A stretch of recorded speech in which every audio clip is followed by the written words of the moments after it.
বেঠিকভাবে মানুষ অনেকে চেষ্টা করেছে, করছে, যার নমুনা আপনাদেরকে আমি অনেক সময় দিয়ে থেকেছি। যেমন আপনাকে আমি এখন একটা মানুষের মিথ্যে কলম দেখাই। কোরআন মাজিদের শেষে এখানে লেখা আছে আরবিতে দুয়া ও খাতমিল কোরআন, তার মানে নিচের এটা একটা দোয়া কলমে লেখা আছে, প্রেসে ছাপা আছে। তারপরে আছে অনেক বড় একটা দোয়া, এক পৃষ্ঠে যাবত। তাতে আমি 90 সাল থেকে বলেছি এ যাবত যে এইটা যদি রাসূল সাল্লাল্লাহু আলাইহি সাল্লামের দোয়া প্রমাণ হয়ে যায়, তাহলে অন্তত আমি আব্দুর রাজ্জাক বিন ইউসুফ সেদিন থেকে আর জাতির সামনে কথা বলবো না। তার মানে মুখে যেমন ধর্মের নামে মিথ্যা কথা আছে, মিডিয়াতেও তেমন ধর্মের নামে মিথ্যা কথা আছে, কলমেও তেমন ধর্মের নামে মিথ্যা কথা আছে। আর এই মিথ্যা কথা কি শুধু সাধারণ বইয়ে লাগানো আছে? কোরআন মাজিদে লাগানো আছে। মানুষের সাহস কত! ধর্ম তার কাছে কোনো মূল্যায়নকর বস্তু এটা নয়, ধর্মের সে 5 পয়সা দাম দেয় না। রাসূল সাল্লাল্লাহু আলাইহি ওয়াসাল্লাম বললেন, পৃথিবীর মানুষ বাল্লিগু আন্নি ওয়ালা আয়া, আমার একটি কথা জানা থাকলে অন্যকে বলো। এই কথা রাসূল সাল্লাল্লাহু আলাইহি সাল্লাম বললেন, তার কথা আমাদেরকে মানুষের সামনে বলতে হবে। তারপরের বাক্যে বললেন, ওয়া হাদিসু আন বানি ইসরাঈল ওয়ালা হারাজ, বানি ইসরাইলের কাহিনী বলো, কোনো দোষ নেই। তার মানে হাজার হাজার বছর আগে যেসব লোক চলে গেছে, এদের কিস্সা কাহিনী জাতির সামনে বলো, কোনো দোষ নেই। কিন্তু 3 নম্বর বাক্যটি আল্লাহ রাসূল বললেন, ওমান কাযাবা আলাইয়া মুতাআম্মিদান ফালিয়াতাবাওয়া মাকআদাহু মিনান নার, কেউ যদি কোনো কথা আমার নামে বলে, সেই কথা যদি আমার না হয়, তাহলে তার থাকার জায়গা জাহান্নাম। দোয়া ও খাতমুল কোরআন, কোরআন খতমের দোয়া, এইটা যদি রাসূলের না হয়, তাহলে যারা লিখলেন বললেন তাদের কি হবে? সম্মানিত দ্বীনী ভাই বোন, বুখারী মুসলিমের অত্র হাদিসটি যদি এইভাবে হতো, তাহলে ভালো বুঝে আসতো। এক, আমার একটি কথা জানা থাকলে অন্যকে বলো। 2, বানি ইসরাইলের কাহিনী বলো। 3, তাহলে তোমরা জান্নাত পাবা। তাহলে কথাটার সুন্দর মিল থাকতো। কাজ দুটা করলে এখন জান্নাত হবে। কিন্তু রাসূল সাল্লাল্লাহু আলাইহি সাল্লাম এভাবে বললেন না। বললেন, এক, আমার একটি কথা জানা থাকলে অন্যকে বলো। 2, বানি ইসরাইলের কাহিনী বলো। 3, কেউ যদি কোনো কথা আমার নামে বলে, সেই কথা যদি আমার না হয়, তাহলে তার থাকার জায়গা জাহান্নাম। 3 নম্বর বাক্য দিয়ে আল্লাহর নবী কি বললেন? 3 নম্বর বাক্য দিয়ে আগের 2টা বাক্যকে ঠেকিয়ে দিলেন। কেউ যদি কোনো কথা মুখে বলে, তাহলে যেন জেনে শুনে বলে, সেটা যেন আমার হয়। কেউ যদি বানি ইসরাইলের কাহিনী বলে, তাহলে সে যেন দেখে শুনে বলে, সেটা যেন সত্য হয়। যদি না হয়, মিথ্যা কথা হয়, তাহলে ফলাফল জাহান্নাম হবে। হুজুর যত বড়ই হোক, আল খাল্লা যত বড়ই হোক, পাগড়ি যত বড়ই হোক, বিচার মাঠে রেহাই পাওয়ার কোনো সুযোগ নেই। ধর্মের নামে কথা বললে খুব হিসাব করে, খুব বিবেচনা করে সত্য সঠিক কথা বলতে হবে। অন্যথায় মাওলানা সাহেবের সুযোগ সহজে হারিয়ে যাবে, ফলাফলে জাহান্নাম যেতে হবে। আনাস রাদিয়াল্লাহু তাআলা আনহু বলেন, যে আল্লাহ রাসূল বললেন আমাকে একদা জিবরাইল মেরাজে উপরে নিয়ে যাচ্ছেন, তো যেতে যেতে দেখি হঠাৎ অনেক মানুষ তুকরাজ সাফাহুম বাকারাজ মিনান নার, যাদের জিহ্বা ঠোঁটকে আগুনের কাঁচি দিয়ে কেটে দেওয়া হচ্ছে। তো এটা তো খুব কঠিন অবস্থা।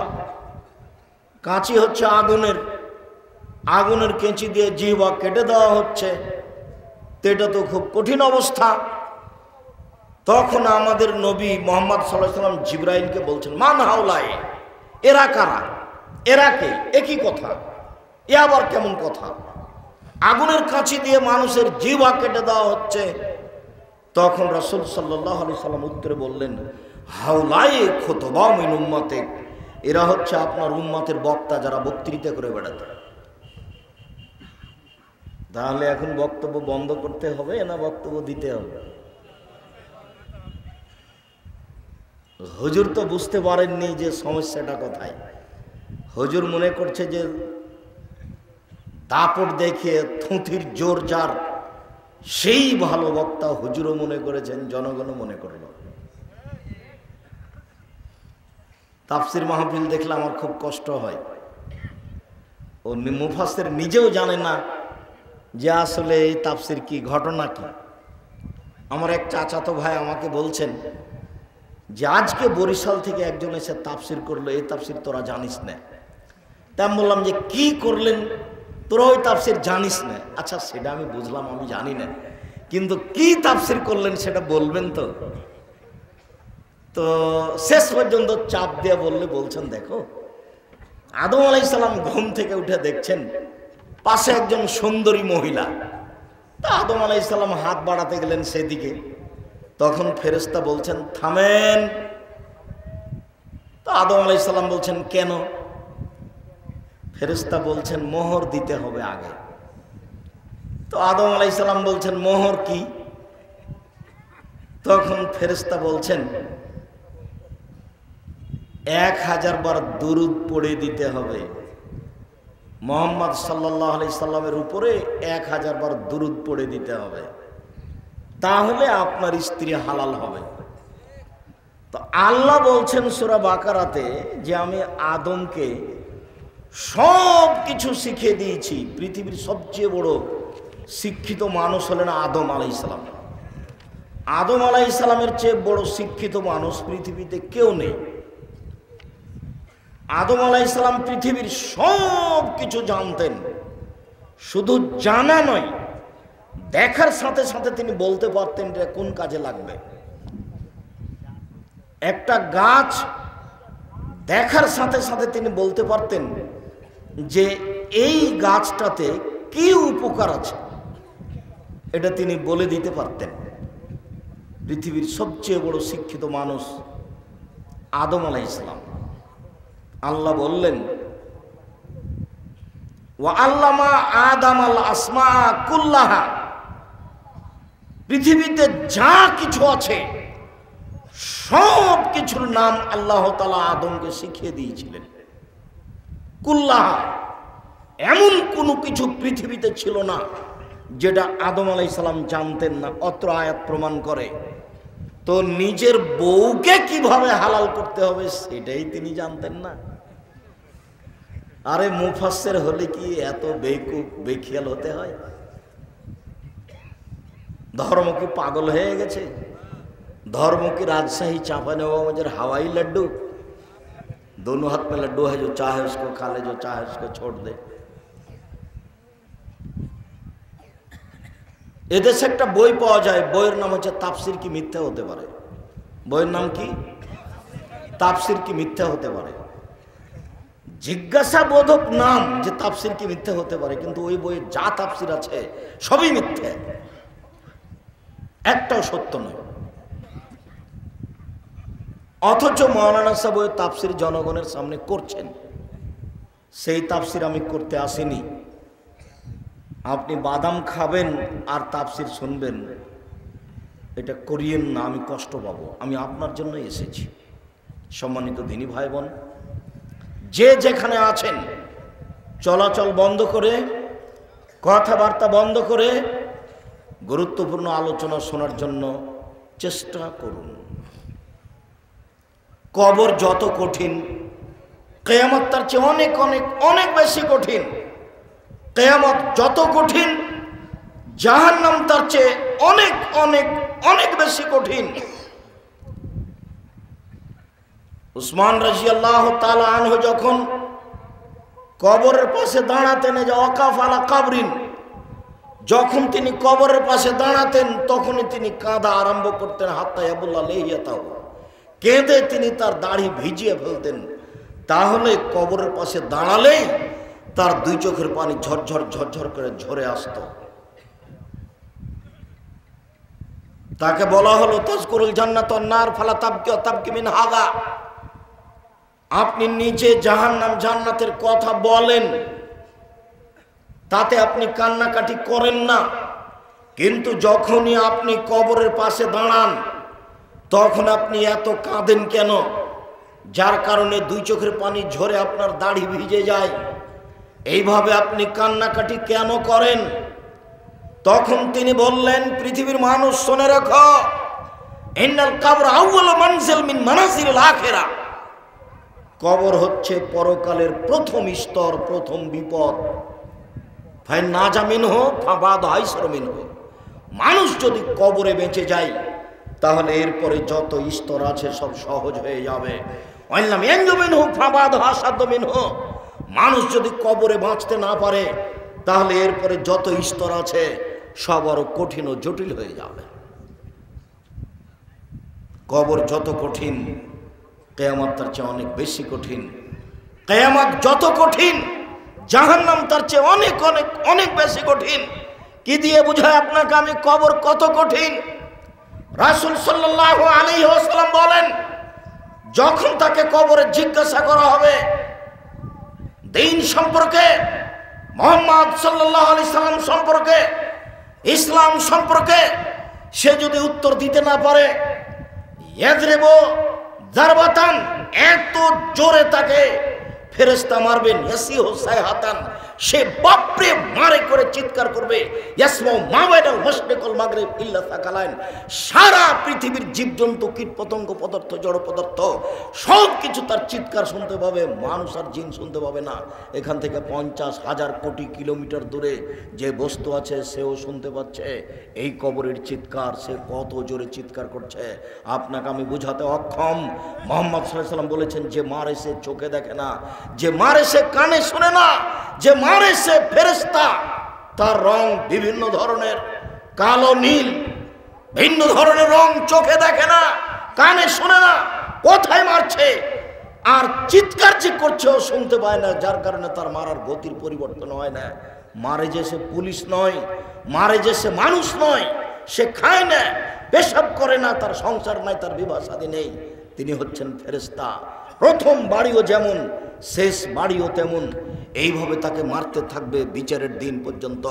রাসূল সাল্লাল্লাহু আলাইহি সাল্লাম বলেন, যে লাঠি দিয়ে মারা হয়, যে হাতুড় দিয়ে মারা হয়, সেই হাতুড় যদি পাহাড়ের উপরে মারা হয় তাহলে ফায়াসির তোরাব, সেটা পাথর হয়ে যাবে, ধুলা হয়ে যাবে, একবারে খান খান হয়ে। পাহাড়ের উপরে মারা হলে পাহাড় ধুলা হয়ে যাবে।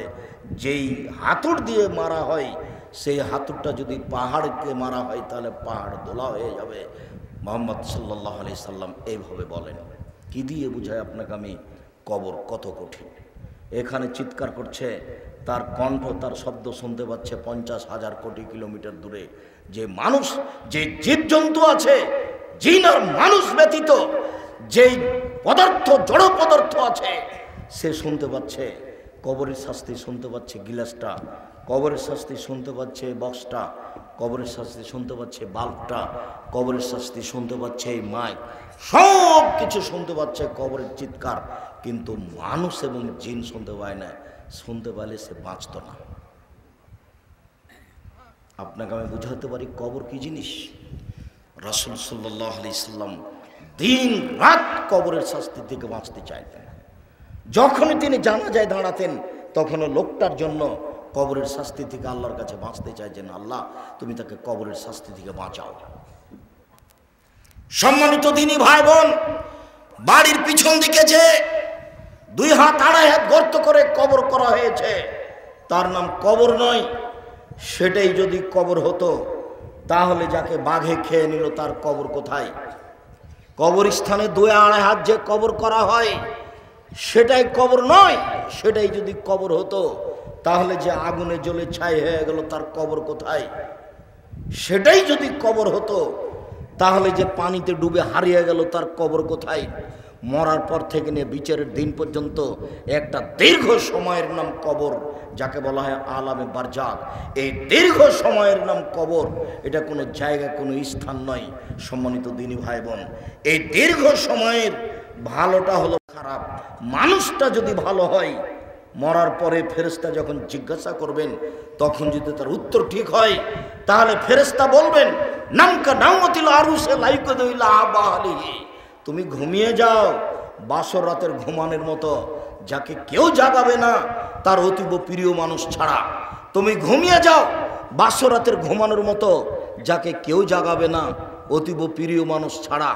যখনই তাকে ঘুমাবে, ঘুম থেকে জাগাবে, তখনই সে একটু কষ্টবোধ মনে করে বলবে এখনই তো মাত্র ঘুমালাম, কেমন হয়ে গেল, এখনই তো ঘুমালাম, কেন আমাকে এভাবে উঠানো হলো? তার এরকম একটা পরিবেশ থাকবে।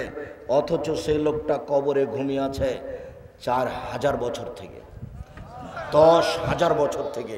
তার মানে ভালো মানুষের কবরে থাকার সময়সীমা হলো বাসর রাতের সমান। তা 2 ঘন্টা হতে পারে, 2.5 ঘন্টা হতে পারে, 3 ঘন্টা হতে পারে। এটা হলো ভালো মানুষের কবরের সময়সীমা। আর যারা খারাপ মানুষ তারা তো আপনাকে আর আমি কি দিয়ে বুঝাই? কবরের শাস্তিকে স্বপ্নের মতো বলা যেতে পারে। আপনি পাশে বসে আছেন, আপনার ভাই শুয়ে আছে, ঘুমিয়ে আছে, গোখরা সাপ তাকে দংশন করছে, সে বাপরে মারে করে চিৎকার করে পালিয়ে যাচ্ছে ঘুমের ঘরে। এরপরে তার ঘুম ভেঙে গেল, ঘুম ভাঙতে দেখতে পাচ্ছে গমা সাপ কত বড় ছিল। যে জনৈকে ইমাম সৌদি আরব থেকে ইমামতি করার পরে মসজিদ থেকে বের হয়ে একটা কবর খনন করে দেখলেন যে একটা লাশকে সাপ পেঁচিয়ে ধরে আছে। তারপরে বলে দিলেন যে এইটা ফটোকপি করে যে যত বিতরণ করতে পারবে সেই তত ভালো। একেবারে নগদ মিথ্যা কথা। কবরের শাস্তি মানুষ দেখা তো বহু দূরের কথা, শুনতে সক্ষম নয়। কবরের শাস্তি দেখা তো বহু দূরের কথা, মানুষ শুনতে সক্ষম নয়। অতএব কবরের শাস্তিকে আপনার রেকর্ডিং করে বা একটা রূপক পরিকল্পনা করে সাজিয়ে মানুষকে দেখানো হারাম।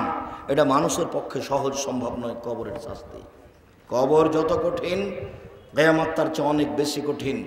কিয়ামত যত কঠিন জাহান্নাম তার চেয়ে অনেক অনেক অনেক বেশি কঠিন। কি দিয়ে বুঝায় আপনাকে আমি জাহান্নাম কত কঠিন, কিয়ামত। লাকে ইব্রাহিম আবাহু আজার, বিচারের মাঠে ইব্রাহিম আলাইহিস সালাম তার পিতা আজরের সাথে সাক্ষাৎ করবেন। আজরের সাথে সাক্ষাৎ করে বলবেন আলাম আকুল্লাহ আল্লাহ তাসিন, আব্বা আপনাকে আমি বলিনি যে আপনি আমার নাফরমানি করিয়েন না?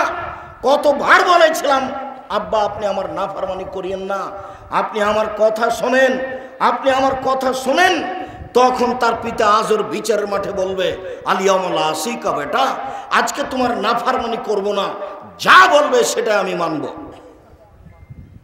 তখন ইব্রাহিম আলাইহিস সালাম বলবেন প্রতিপালক, আমার পিতা আজকে জাহান্নামে যাবে আর আমি জান্নাতে যাব, এর চেয়ে বড় অপমান কি হতে পারে?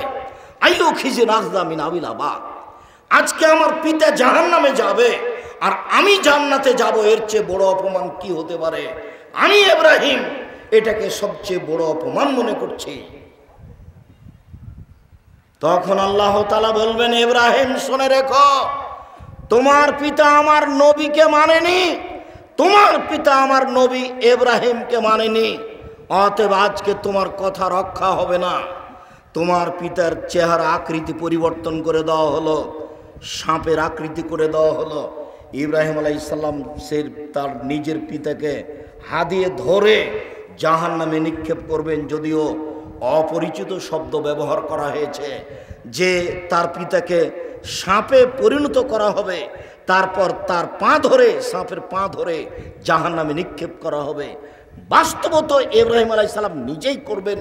যখন তার পিতার আকৃতি পরিবর্তন হয়ে যাবে তখন তিনি নিজে ধরে তাকে জাহান্নামে নিক্ষেপ করবেন। বিচারের মাঠে আল্লাহ তাআলা বলবেন, এই বাচ্চা, ওই ছেলেটা ওইভাবে হাঁটছে কেন? ও তো আরো মানুষ তার দিকে দেখলে তো আমার কথা বুঝতে পারবে না।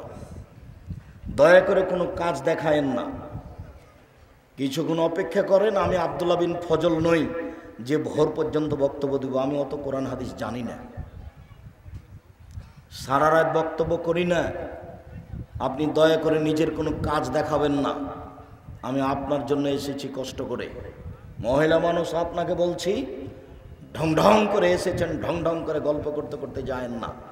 আপনার একটা লজ্জাবোধ থাকা দরকার, আপনার একটা ইতস্তবোধ থাকা দরকার, একটা আপনার হায়াবোধ থাকা দরকার। আপনি মহিলা মানুষ, আপনার একটু শরম হয় না কেন? আপনার একটু হায়া হয় না কেন? এত গল্প করেন কেন? ঢং ঢং করে গল্প করতে করতে আসলেন, আবার চলে যাচ্ছেন। আপনি বুঝতে পারেন না যে আমি মহিলা মানুষ, আমার একটা লজ্জার ব্যাপার আছে, আমার একটা শরমের ব্যাপার আছে। জাহান্নাম মহিলা দিয়ে ভরা, দিন রাত শুনছেন, হুঁশ হয় না? জাহান্নাম বলতে নারীকে বুঝায়, জাহান্নাম বলতে নারীকে বুঝায়। এ কথা আমরা তো বলিনি, এ কথা মুহাম্মদ সাল্লাল্লাহু আলাইহি ওয়াসাল্লাম বলছেন। আল্লাহ রাসূল বলছেন, আমি জাহান্নামের দিকে তাকিয়ে দেখলাম অধিকাংশই নারী। আবু হুরায়রা রাদিয়াল্লাহু আনহু, এই ছেলে, তুমি এভাবে সাড়া দিবা না কোথায়, চুপচাপ বসে থাকো, তুমি লজ্জাবোধ করো। তোমার মাই তো এখানে বসে আছে ছোট ব্লাউজ পরে, তোমার শরম হয় না? তোমার ইতস্তবোধ হয় না? তুমি বলে দিও তোমার মা যেন এরকম ছোট ব্লাউজ পরে আর দিন না কাটায়, সময় না কাটায়। তোমারও তো ইতস্তবোধ হওয়া দরকার। তোমার বাপ এখন দাড়ি চেঁচা এখানে বসে আছে, ঢং দেখাচ্ছ, ধর্মকে পাগল পেয়েছো বাপ বেটা। নিজেকে মুসলমান মনে করো, দিন ধর্ম মেনে চলার চেষ্টা করো। সময় শেষ, মরণ চলে আসবে, আজ হোক আর কাল হোক। ফেরাউন ডুবে গেছে, যেহেতু ফেরাউন ডুবে গেছে ক্ষমতা দেখিয়ে, কাজে পৃথিবীর কোনো মানুষ যেন ক্ষমতা দেখিয়ে বাঁচতে না চায়। ক্ষমতা দেখিয়ে বাঁচতে চাওয়ার কোনো পথঘাট মানুষের কাছে নেই। অতএব লজ্জাবোধের দাবি রাখি। কথার মধ্যে উপস্থিত বৈঠকের মুসলিম বোন, আপনাকে নিয়ে দুটা কথা বলছি, শোনেন। আবু হুরায়রা রাদিয়াল্লাহু তাআলা আনহু বলেন, রাসূল সাল্লাল্লাহু আলাইহি সাল্লাম বলেছেন, সিনফান মিন আহলিন নার লামারাহুমা, দুই শ্রেণীর মানুষ জাহান্নামে যাবে, আমি তাদের দেখিনি। দুই শ্রেণীর মানুষ জাহান্নামে যাবে, আমি তাদের দেখিনি। কমন মাহুম শায়াতুন, এক শ্রেণীর মানুষ, তাদের হাতে থাকবে লাঠি, কাদনাবিল বাকার, গাভীর লেজের মতো, একদিক মোটা একদিক চিকন, তাদের হাতে লাঠি থাকবে। ইয়াদরুবু বিহান নাস, তা দিয়ে তারা মানুষকে মারবে। প্রশাসনের হাতে এরকম লাঠি থাকে, যারা কলেজ বিশ্ববিদ্যালয়ে পড়ে ধর্মের শিক্ষার নামে ঢং করে বেড়ায়, তাদের হাতে এরকম লাঠি থাকে। যারা দলীয় দাপট দেখায়, দাঙ্গাবাজি করে, ক্ষমতা দেখায়, জোর করে জমি দখল করে, জোর করে এলাকা দখল করে, মানুষের মান সম্মানের হানি করে, মানুষকে জোর করে অপমান করে জেল হাজতে দেয়, এদের হাতে এরকম লাঠি থাকে। এরা যেন মনে করে জাহান্নাম আমার জন্য অপেক্ষা করছে। জুলুম করে, দাঙ্গাবাজি করে, ক্ষমতা দেখিয়ে, দাপট দেখিয়ে বেশি দিন টিকা যায় না। ফেরাউন ডুবে গেছে, অতএব আপনার জন্য জাহান্নাম অপেক্ষা করছে। আপনি থামুন।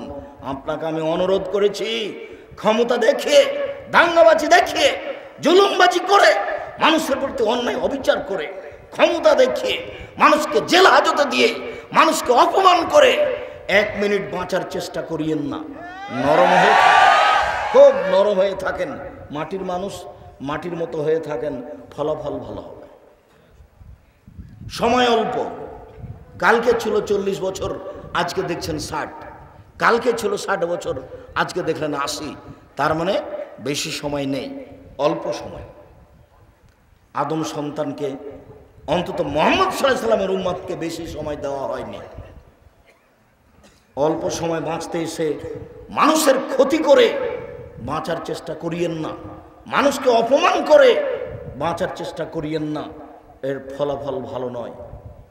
রাসূল সাল্লাল্লাহু আলাইহি ওয়াসাল্লাম বলছেন, কেউ যদি কারো মান সম্মানের হানি করে তাহলে সেই দিন আসার আগে যেন হাত ধরে সমাধা করে নেয়, যেদিন কোনো টাকা পয়সা থাকবে না।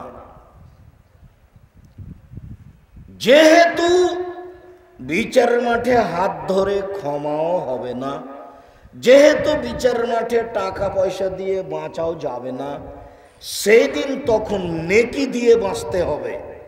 আমি একটা লোককে অপমান করেছিলাম, আমি এখন বাঁচবো কি দিয়ে? আমার নেকি দিয়ে। আমার নেকি দিতে দিতে যখন শেষ হয়ে যাবে তখন আমি যাব জাহান্নামে, ও যাবে জান্নাতে। এটা হলো বিচারের মাঠে বিচারের পদ্ধতি। ওখানে টাকা পয়সা দিয়ে বিচার হবে না, ওখানে ক্ষমতা দিয়ে বিচার হবে না, ওখানে বিচার হবে নগদ নেকি দিয়ে। জালেমকে তার নেকি বুঝিয়ে দিয়ে তাকে জাহান্নামে যেতে হবে, এটাই হলো বিচার। যার কারণে দাঙ্গাবাজি করে কিছু করার চেষ্টা করিয়েন না। পৃথিবীর মানুষ শোনা রেখো, দুই শ্রেণীর মানুষ জাহান্নামে যাবে আমি তাদের দেখিনি। এক শ্রেণীর মানুষের হাতে থাকবে লাঠি গাভীর লেজের মতো, একদিক মোটা একদিক চিকন, তারা মানুষকে এই লাঠি দিয়ে মারবে, ওরা জাহান্নামে যাবে। দুই, নিসাউন, মহিলা, কাছে এতন, কাপড় পরে থাকবে, আর এতন উলঙ্গ। তোমার মা ছোট ব্লাউজ পরে এখন বসে আছে, বলো এটা কি? যার হাত দেখা যায়, পেট দেখা যায়। আমি শাড়ি হারাম পোশাক বলিনি, শাড়ি পরা যায়। আমি বলেছি ভালো হবে সালোয়ার কামিজ মেক্সি চাদর পরেন। শাড়ি যদি পরেন তাহলে 2 ছাড়ের ব্লাউজ পরতে হবে, যার হাত হবে কবজি পর্যন্ত, নিচের দিক কোমরের নিচে চলে যাবে। 1.5 গজ কাপড়ের ব্লাউজ করতে হবে। আর শাড়ি পরলে পা মোজা পরতে হবে। বাইরে বের হলে শাড়ি পরে পা মোজা না পরে যদি অটোতে উঠে তাহলে হাঁটু পর্যন্ত পা খুলে যাবে। এই পোশাক পরে তোমার মা বাইরে যেতে পারে না। আর এটা হচ্ছে পল্লী অঞ্চল, সারা গ্রামের সবাই নাকি চাচা, সবাই নাকি ভাই, সবাই নাকি বাপ, সবাই সবার সাথে কথা বলছেন নির্দ্বিধায়। অবাক মনে করছেন যে আপনি এরকম করছেন যার জন্য পৃথিবীর সবাই করছে, এরকম কথা ঠিক নয়। আপনি বগুড়া জামিলে যান, এক শ্রেণীর মানুষ আছে, এক শ্রেণীর পরিবার আছে, ওদের পরিবারের ওদের মহিলাদের কাপড় পুরুষ দেখে না। যদি পুরুষ দেখে নেয় তাহলে সেই কাপড় তারা আর পরবে না, তাকে আগুন দিয়ে জ্বালিয়ে দেবে। আপনার স্ত্রী আপনার মেয়ে নগ্ন হয়ে চলছে, যার কারণে আপনি বলছেন পৃথিবীতে সবাই এরকম। ওদের সব সময়ের পোশাক পুরুষ দেখে না। ওরা বাড়ির বাইরে বের হলে শুধু বোরকা দেখতে পাবে, অন্য কিছু নয়। অথচ তারা বেঁচে আছে, আজও পৃথিবীতে বেঁচে আছে, তাদের দিন চলে। সম্মানিত দিনী বোন শুনুন, আপনাকেই বলছি, আপনার রাস্তাতে হাঁটা দেখলে লজ্জা হয়, আপনার চলাফেরা দেখলে খারাপ লাগে, লজ্জা হয়। মনে হয় যেন আপনার স্বামী নেই, মনে হয় যেন আপনার বাপ নেই, আপনি যেন পিতাহীন মানুষ, আপনি যেন স্বামীহীন মানুষ। স্বামী থাকলে আপনার এরকম অবস্থা কেন? আত্মমর্যাদা থাকবে স্বামী থাকলে। আপনার একটা আত্মমর্যাদা আছে, স্বামীর একটা আত্মমর্যাদা আছে। স্বামীর আত্মমর্যাদা খেয়াল করলে তো আপনি এমনটা করতে পারেন না। স্বামীর একটা আত্মমর্যাদা খেয়াল করা দরকার। আসমা রাদিয়াল্লাহু তাআলা আনহা বলেন, আবু বকর সিদ্দিকের মেয়ে আসমা রাদিয়াল্লাহু তাআলা আনহা বলেন যে আমি মাঠে থেকে খেজুরের আটি বোঝা মাথায় করে নিয়ে আসছিলাম। রাস্তায় রাসূল সাল্লাল্লাহু আলাইহি ওয়াসাল্লামের সাথে দেখা হয়ে গেল। আল্লাহ রাসূল আমাকে বললেন, আসমা তুমি উটের উপরে চলে আসো, উটের উপরে উঠো। তখন আমি লজ্জা করলাম, আমার স্বামী জুবাইরের আত্মমর্যাদাকে আমি খেয়াল করলাম। না না না না না, আমি যদি রাসূলের উটের পিছনে উঠি তাহলে জুবাইর এটা খারাপ মনে করবে। জুবাইরের একটা আত্মমর্যাদা আছে, তার একটা দাম আছে। আমি এই হিসাব করে আর রাসূলের উটের পিছন দিকে উঠলাম না। আমি বাড়িতে এসে বললাম, জুবাইর শোনেন, আমার স্বামীকে বললাম এই ঘটনা, আপনার আত্মমর্যাদাকে হিসাব করে আমি রাসূলের উটের পিছনে উঠিনি। তখন জুবাইর বলছেন, দেখো আসমা, রাসূল সাল্লাল্লাহু আলাইহি সাল্লামের উটের পিছনে উঠাটা তোমার কাছে যতটুকু আত্মমর্যাদাতে বাধা দিয়েছে, তুমি যে খেজুরের আঁটি বোঝা মাথায় করে মাঠে থেকে চলে আসো, এই দৃশ্যটাতে আমার আত্মমর্যাদাতে বেশি বাধা দেয়। আমাকে এটা খুব খারাপ লাগে। তুমি একটা মহিলা মানুষ মাঠে থেকে বোঝা মাথায় করে নিয়ে চলে আসো, এটা আমাকে খারাপ লাগে। হাদিস বুখারী মুসলিম, তার নাম আত্মমর্যাদা। এই ছেলে, তোমার বাপের একটা আত্মমর্যাদা থাকলে তোমার মা এভাবে বসে থাকতে পারে? তোমার বাপ একটা কাপুরুষ, তোমার বাপ একটা কাপুরুষ, তোমার বাপ একটা কাপুরুষ। মনে কিছু নিও না। তোমার বাপের ব্যক্তিত্ব থাকলে, তোমার বাপের মর্যাদা থাকলে, তোমার বাপের আত্মমর্যাদা থাকলে তোমার মা এভাবে চলতে পারতো না। এটা অসম্ভব হতে পারে না। তোমার বাপ নিজেকে পশু প্রাণীর মতো মনে করে। বুঝেও বুঝে না ওরা, অন্তর আছে বুঝে না, দেখেও দেখে না ওরা, চক্ষু আছে দেখে না, শোনেও শোনে না ওরা, কান আছে শোনে না। উলাইকা কাল আনাম, তারা পশু প্রাণীর মতো, তারা গরু ছাগলের মতো, তারা কুকুর শৃগালের মতো, বালহুমাদাল, বরং তার চেয়ে খারাপ। তোমার পিতা পশু প্রাণীর মতো নিজেকে মনে করে। ব্যক্তিত্ব থাকলে এইভাবে স্ত্রী ঘুরতে পারে? যেইভাবে চোখ ঘুরে বউ সেভাবে ঘুরে, চোখ যেভাবে ঘুরে বউ সেভাবে চলে। তার নাম ক্ষমতা, তার নাম ব্যক্তিত্ব, তার নাম আত্মমর্যাদা। রাসূল সাল্লাল্লাহু আলাইহি সাল্লাম বলেন, নিসাউন, মহিলা, কাসিয়াতুন, কাপড় পরে থাকে, আর এতুন, উলঙ্গ। তোমার মার পোশাককে আল্লাহ নবী উলঙ্গ বলেছেন, আর তোমার বোনের পোশাককে আল্লাহ রাসূল উলঙ্গ বলেছেন। এই ছেলে, এই হাদিসের বিকল্প কি তরজমা হতে পারে তুমি বিবেচনা করো। আমি এ কথা বলিনি, এ কথা মুহাম্মদ সাল্লাল্লাহু আলাইহি সাল্লাম বলেছেন। নিজেকে পশু প্রাণী মনে করো না, নিজেকে গরু ছাগল মনে করো না, নিজেকে মানুষ মনে করিও। পশু প্রাণীর বিচার হবে না, গরু ছাগলের বিচার হবে না, কুকুর শৃগালের বিচার হবে না, বিচার মানুষের হবে, বিচার জিনের হবে। এরাই বুঝে, এদের বোধ শক্তি আছে, এদের বোধোদয় আছে, এদের বোধগম্য আছে, এদের হিতাহিত জ্ঞান আছে। এরাই ভালো হতে পারে। যেহেতু ভালো হচ্ছে না, কাজে এরা পশু প্রাণীর মতো, এরা গরু ছাগলের মতো, এরা কুকুর শৃগালের মতো। তবে আল্লাহ তাদেরকে কুকুর শৃগাল বলেননি। পরিবর্তন হতে পারে। আজকেই পরিবর্তন হতে হবে তোমাকে, আজকেই পরিবর্তন হতে হবে তোমার মাকে, আজকেই পরিবর্তন হতে হবে তোমার বোনকে। সিদ্ধান্ত পরিবর্তন করুন, আপনি আমার দিনী বোন। রাসূল সাল্লাল্লাহু আলাইহি সাল্লাম বলেন, মাইলাতুন, এরা পুরুষকে নিজের দিকে আকৃষ্ট করে। মমিলাতুন, তারা পুরুষকে নিজের দিকে আকৃষ্ট করে। মাইলাতুন, এরা নিজেরা আকৃষ্ট হয় পুরুষের দিকে। এরা বাড়িতে যখন থাকে তখন ভালোই থাকে, যখন বাড়ি থেকে বের হয় রাস্তায় চলে তখন কেন জানি কেমন কেমন করে, আনছান আনছান করে। একবার ডান দিকে যায়, একবার বাম দিকে যায়, একবার হাত নাড়ে, একবার চোল নাড়ে, কেন জানি কেমন কেমন করে। তার মানে এরা পুরুষের দিকে আকৃষ্ট হয়েছে। লায়েব খোলা জান্নাহ, এরা জান্নাতে যাবে না। জান্নাতে তো যাবে না, যাবে না।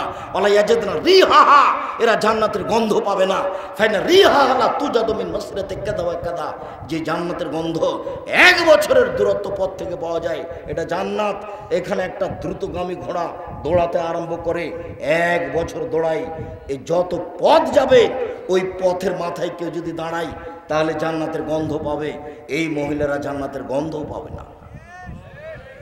সম্মানিত দিনী বোন, আপনাকে আমরা আর একটা কথা বলে আমাদের আলোচনার দিকে আগিয়ে যাচ্ছি। রাসূল সাল্লাল্লাহু আলাইহি সাল্লাম বলেন, 3 শ্রেণীর মানুষ জান্নাতে যাবে না।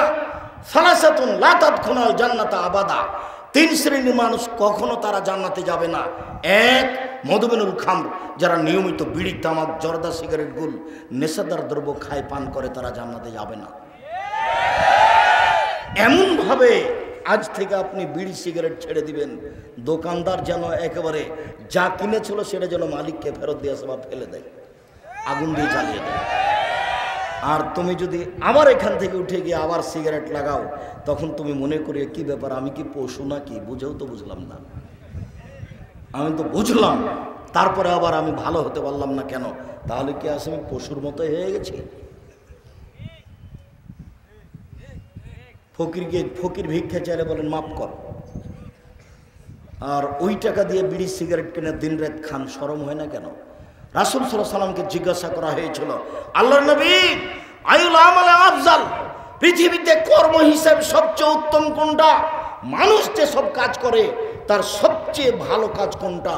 তখন আল্লাহ রাসূল উত্তরে বললেন, তুতে মুত্তাম তাকরাউ সালাম আলামান আরাফ তাওয়ানলাম তারিফ। তুমি দুস্থ গরিব ফকির মিসকিনকে খেতে দেবা, এটাই তোমার জীবনে সবচেয়ে ভালো কাজ। দুই, যাকে চিনো তাকেও সালাম দিবা, যাকে চিনো না তাকেও সালাম দেবা। দেখে সালাম দিতে হবে এই কথা নয়, মৌলানা সাহেবকে সালাম দিতে হবে এই কথা নয়। যাকে চিনেন তাকেও সালাম দিবেন, যাকে চিনবেন না তাকেও সালাম দিবেন। মিশরে কয়েকদিন ছিলাম, তো একটা জিনিস দেখেছিলাম, মিশরের মাটিতে সবাই কোরআন মাজিদ পড়তে পারে।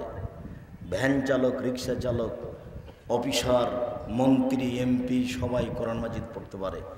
সবাই সবাকে সালাম দেয়। মন্ত্রী ও রিক্সাওয়ালাকে সালাম দিচ্ছে, সবাই সবাকে সালাম দেয়। যদি একটা খারাপ বৈশিষ্ট্য আছে, প্রায় সবাই দাড়ি চাঁচে, তবে সবাই সবাকে সালাম দেয়। চিনে সালাম দিবেন না। আর 10 জায়গাতে সালাম দেওয়া নিষেধ, এই কথাটাও মিথ্যা। তার মধ্যে এক জায়গা হচ্ছে যখন খাচ্ছে তখন সালাম দিতে হবে না, এই কথাটা মিথ্যা। আপনারা খাচ্ছেন এই জন্য সালাম দিচ্ছি না, মনে কিছু নিয়েন না। এতগুলি বাক্য চললো আর আসসালামু আলাইকুম চলবে না? কেমন ধর্ম? বলছে আব্দুর রাজাক সাহেব আপনি তো খাচ্ছেন সেজন্য সালাম দিলাম না। তো এগুলো তো চলছে কথা, তো সালামটাই চলে না। ফেকার বইয়ে লেখা আছে 14 জায়গাতে সালাম দেওয়া নিষেধ, তার মধ্যে এটাও আছে।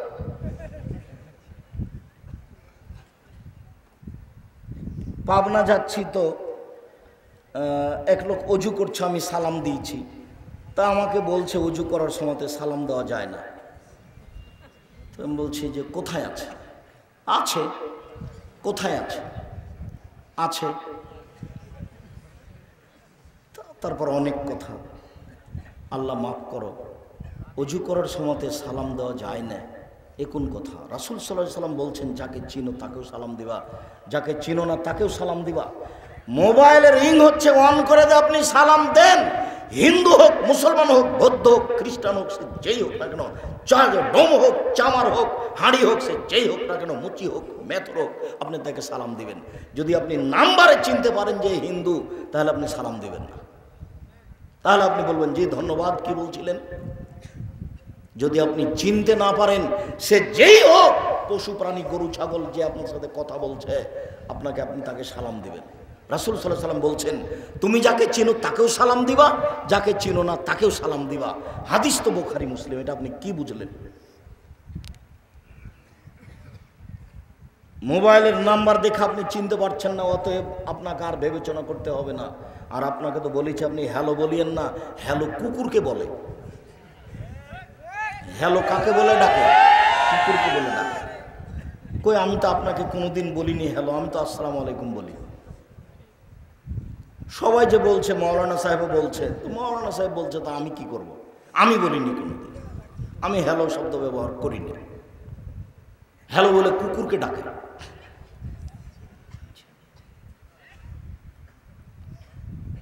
আপনি যদি অন করেন তাহলে এটা দিয়ে করবেন। বলছিলাম সম্মানিত দিনী ভাই বোন, সবচেয়ে উত্তম ভালো কাজ রাসূল সাল্লাল্লাহু আলাইহি ওয়াসাল্লাম বললেন ফকির মিসকিনকে খেতে দেওয়া। বিড়ি সিগারেট খেয়ে টাকাটা নষ্ট করলেন, আর ফকিরকে 10টা টাকা দেওয়ার জন্য আপনি ভারী মনে করলেন, বললেন যে মাফ করো। তা করবেন কেন? আমি তো জানি না আপনি জামিয়া সালাফিয়াতে টাকা পয়সা পাঠান কিনা। যদি আমি বলেছি যে আপনার টাকা ছাড়াও জামিয়া সালাফিয়া গড়বে, কিন্তু আপনি তো নেয়ামতপুর থানার মানুষ, আপনি আমার কাছের মানুষ, আপনি আমার দিনী ভাই, আপনি আপনার দিনী বোন। আমি জানি না আপনার টাকা পয়সা জামিয়া সালাফিয়াতে খরচ হয় কিনা। মাসে 26 লক্ষ বেতন লাগে এখন। তা আপনার কয়টা টাকা আছে এখানে? আমি বলেছি আপনার টাকা না হলে জামিয়া সালাফিয়া গড়বে ইনশাআল্লাহ। তবে আমি কথা বলেছি যে আপনার টাকা ছাড়া হয়ে যাক, এটা আমি চাইনি। পতিতালয়ের মহিলা যদি কুকুরকে পানি পান করে জান্নাত পেতে পারে, পতিতালয়ের মহিলা যদি কুকুরকে পানি পান করে জান্নাত পেতে পারে, তাহলে জামিয়া সালাফিয়া 10টা টাকা দান করে জান্নাত হবে ইনশাআল্লাহ। আপনাকে আমি জামিয়া সালাফের মুখপত্র পত্রিকা মাসিক আল ইতিসাম পত্রিকা পড়তে বলেছি। 10 জন মুফতি আছে, একাধিক জন লোক আছে, কর্মচারী আছে, লক্ষ লক্ষ টাকা তার পিছনে খরচ হয়, আর আপনি 20, 25, 30 টাকা খরচ করেন না। কৃপণতা আমাকে দেখিয়ে আপনি মনে করিয়েন না যে আব্দুর রাজ্জাক সাহেবকে ঠগিয়ে দিয়েছি, এটা আপনি মনে করিয়েন না। আমি জীবন বাজি রেখে প্রাণপণে চেষ্টা চালিয়ে যাচ্ছি সঠিক ধর্ম জাতির সামনে পেশ করা, মুখে কলমে মিডিয়ায়। আপনি মূল্যায়ন না করলে আমার কিছু করার নেই। আপনাকে আমি বলেছি কোরআন মাজিদের গায়ে ভাবে লেখা আছে, আপনাকে আমি বলেছি বইয়ের নাম মুকসেদুল মুমিনিন, তার একটা হেডলাইন আছে যে অবিবাহিত ছেলে মেয়ের পড়া নিষেধ, যে দেখে সেই পড়ে, যে দেখে সেই পড়ে। তার মানে হেডলাইনটাই মিথ্যে, হেডলাইনই ঠিক হয়নি। এই ছেলে, এই বই পরিবর্তন করতে হবে, লেখকের জন্য ক্ষমা চাইতে হবে। শোনো, এই হেডলাইনের পরে লেখা আছে যা আল্লাহর হস্তে একটা সত্য কথা নয়, আর সব সরাসরি কোরআন মাজিদের বিরোধী। হেডলাইনের পরে লেখা আছে ভরা পেটে স্ত্রী মিলন হলে ছেলে ভ্যাংচা হয়, সফরের পূর্বে স্ত্রী মিলন হলে ছেলে টেরা হয়, চন্দ্র সূর্য গ্রহণে ছেলে স্ত্রী মিলন হলে ছেলে কানা হয়। হুবাহু কোরআন মাজিদের বিপরীত লেখা আছে কলমে, যার জন্য কলমের দাম আছে। মাসিকাল ইতেশাম পত্রিকাকে আপনাকে মূল্যায়ন করতে হবে। বলছিলাম, যখন ইব্রাহিম আলাইহিস সালামের সাক্ষাৎ হয়ে গেল বাপের সাথে, আজরের সাথে, ইব্রাহিম আলাইহিস সালাম বলেন, আব্বা আপনাকে আমি বলেছিলাম আপনি আমার নাফরমানি করিয়েন না। তখন তার বাপ বলবে, বেটা আজ তুমি যা বলবে তাই মেনে নিব। তখন ইব্রাহিম আলাইহিস সালাম বলবেন, আজ আমি জান্নাতে যাব, আমার বাপ জাহান্নামে যাবে, এর চেয়ে বড় অপমান কি হতে পারে? তখন আল্লাহ উত্তরে বলবেন, ইব্রাহিম শুনুন, আপনার পিতা আমার নবী ইব্রাহিমকে মানেনি, অতএব তার জাহান্নাম হবে, এটাই ঠিক। বাপ যদি ভুল পথে থাকে, বেটা বিচারের মাঠে তাকে রক্ষা করতে পারবে না। কিয়ামতের মাঠ বড় কঠিন, যেখানে ইব্রাহিম আলাইহিস সালাম কোনো কাজে আসবেন না। কিয়ামত যত কঠিন, জাহান্নাম তার চেয়ে অনেক অনেক অনেক বেশি কঠিন। কি দিয়ে বুঝায় আপনাকে আমি জাহান্নাম কত কঠিন? মহান আল্লাহ বলেন, ফাম্মা মান সাকালাত মাওয়াজিনুহু, বিচারের মাঠে, ফাম্মা মান খাফফাত মাওয়াজিনুহু, বিচারের মাঠে যার নেকির পাল্লা হালকা হয়ে যাবে, তার থাকার জায়গা হবে অতীব গহ্বর হাবিয়া। মুহাম্মদ সাল্লাল্লাহু আলাইহি ওয়াসাল্লাম, আপনি বলতে পারেন হাবিয়া কি জিনিস? হাবিয়া নামক জাহান্নামের পরিচয় আপনার জানা আছে? আল্লাহ বলবেন, আমি বলি নারুন হামিয়া, তা হচ্ছে জ্বলন্ত উত্তপ্ত আগুন। জাহান্নাম বলতে উত্তপ্ত আগুনকে বলা হয়। মহান আল্লাহ বলেন, কাল্লা লা ইউমবাদান্না ফিল হুতামা ওমা আদরাকা মাল হুতামা, অবশ্যই তাকে চূর্ণ বিচূর্ণকারী হোতামা নামক জাহান্নামে নিক্ষেপ করা হবে। মুহাম্মদ সাল্লাল্লাহু আলাইহি ওয়াসাল্লাম, আপনি কি বলতে পারেন চূর্ণ বিচূর্ণকারী হোতামা নামক জাহান্নাম কি? এই বাচ্চা বসো, একটু ধৈর্যের পরিচয় দিবেন। ধৈর্যকে ঘোড়ার ডিম মনে করিয়েন না। ধৈর্য একটা শব্দ নয়, ধৈর্য একটা বাস্তবায়নের কিছু। ধৈর্য শব্দ নয়, ধৈর্য হচ্ছে বাস্তবায়নের কিছু। অতএব কথাকে মূল্যায়ন করবেন। আল্লাহ তাআলা বললেন, আমি বলি চূর্ণ বিচূর্ণকারী হোতামা নামক জাহান্নামটি কি? নারুল্লাহিল মুকাদ্দা, তা হচ্ছে জ্বলন্ত উত্তপ্ত আগুন। আল্লাহ তাআলা জাহান্নামের পরিচয় দিচ্ছেন। জাহান্নাম বলতে জ্বলন্ত আগুনকে বলা হয়। মহান আল্লাহ বলেন, সাউসলিহে সাকার, অচিরে আমি তাকে সাকার নামক জাহান্নামে নিক্ষেপ করব। ওমা আদরাকা মা সাকার, মুহাম্মদ সাল্লাল্লাহু আলাইহি ওয়াসাল্লাম বলতে পারেন সাকার নামক জাহান্নামটি কি? আল্লাহ বলছেন, লা তুবকি ওয়ালা তাদার, সাকার এমন একটি জাহান্নাম যে মানুষকে ছাড়বেও না, যে মানুষকে মারবেও না, তার নাম জাহান্নাম। এই কথাটা আল্লাহ তাআলা অন্য জায়গাতে বলেন, লা ইয়ামুতু ফিহা ওয়ালা ইয়াহইয়া, মানুষ জাহান্নামে মরবেও না, মানুষ জাহান্নামে বাঁচবেও না। আল্লাহ তাআলা এই কথাটা অন্য জায়গাতে বলেন এইভাবে, ওয়ায়াতিহিল মাউতু মিন কুল্লি মাকানিন ওমা হুয়া বিমাইয়িত, জাহান্নামে মানুষকে মরণ চতুর্দিক থেকে ঘিরে ধরবে, কিন্তু মরবে না, তার নাম জাহান্নাম। কয়েকটা আয়াত দিয়ে আপনাকে আমি জাহান্নামের পরিচয় দিচ্ছিলাম। রাসূল সাল্লাল্লাহু আলাইহি সাল্লাম বলেন, পৃথিবীর মানুষ শুনে রেখো, ইন্না সাকরাতাল আযীমা, বিশাল একটা পাথর, 1 কোটি মণ ওজনের একটা পাথর যদি জাহান্নামের মুখে ছেড়ে দেওয়া হয় তাহলে নিচে পৌঁছিতে সময় লাগবে 70 বছর। 1 কোটি মণ ওজনের একটা পাথর যদি 1 ঘন্টা নিচে যায় কত যেতে পারে, একদিন যদি নিচে যায় কত যেতে পারে, যদি 1 বছর নিচে যায় কত যেতে পারে, 70 বছর নিচে গেলে কত যাবে আপনাকে আমি বোঝাতে অক্ষম জাহান্নাম কত গভীর। সম্মানিত দিনী ভাই বোন, জাহান্নামের নিচে থাকবে যারা মুনাফিক, তারা। হিন্দু জাহান্নামে যাবে, তবে সবচেয়ে নিচে থাকবে এই কথা আল্লাহ বলেননি। যারা মুনাফিক, দোকানে বসে মানুষের বদনাম করে, এরাই হলো মুনাফিক। এর কথা ওকে লাগায়, এরাই হলো মুনাফিক। ঝগড়া করলে অশ্লীল কথা বলে, এরাই হলো মুনাফিক। মানুষের ক্ষতি করে যে, এরাই হলো মুনাফিক।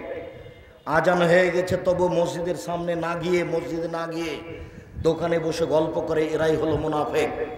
মুনাফিক জাহান্নামের সবচেয়ে নিচে থাকবে, এই কথা আল্লাহ তাআলা বলেন। জাহান্নামের পরিচয় দিতে গিয়ে জাহান্নামীদের একটু পরিচয় দিই। রাসূল সাল্লাল্লাহু আলাইহি সাল্লাম বলেন, একজন জাহান্নামীর গায়ের চামড়া হবে 42 হাত মোটা।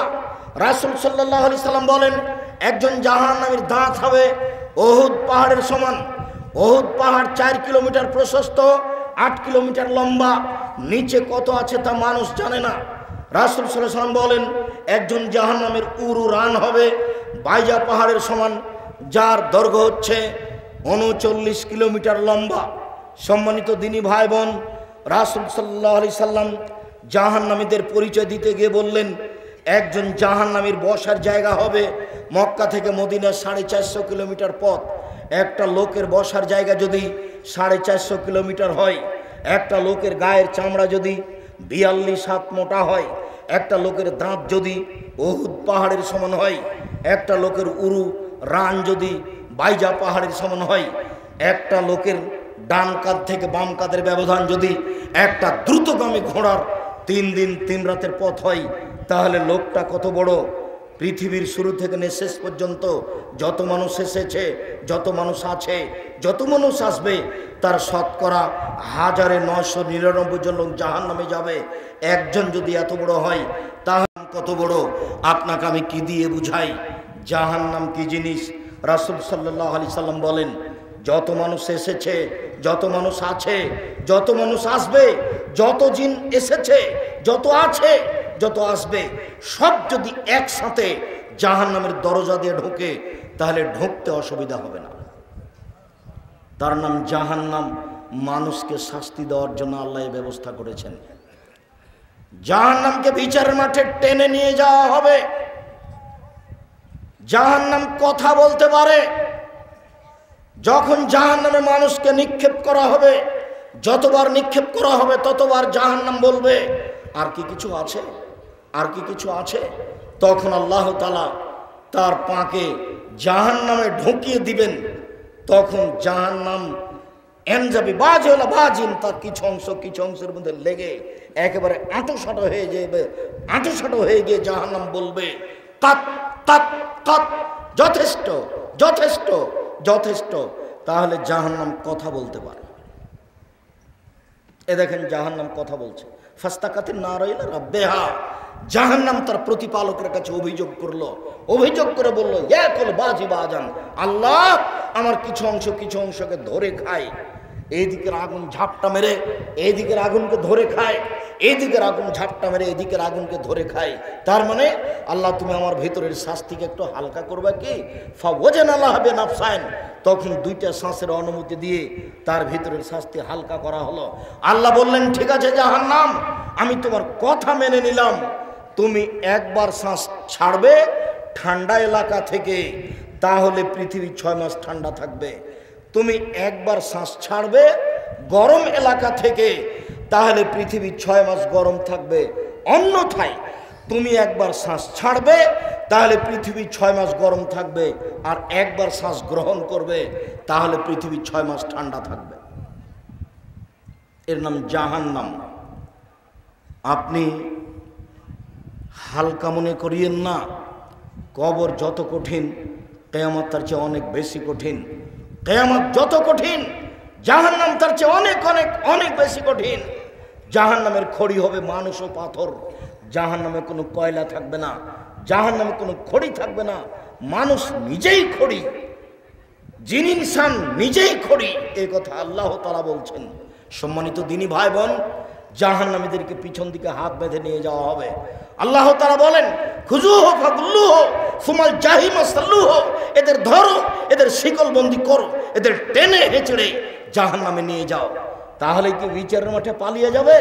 কেন তাদের হাত বাঁধা হবে? অপমান করার জন্য তাদেরকে হাত বাঁধা হবে।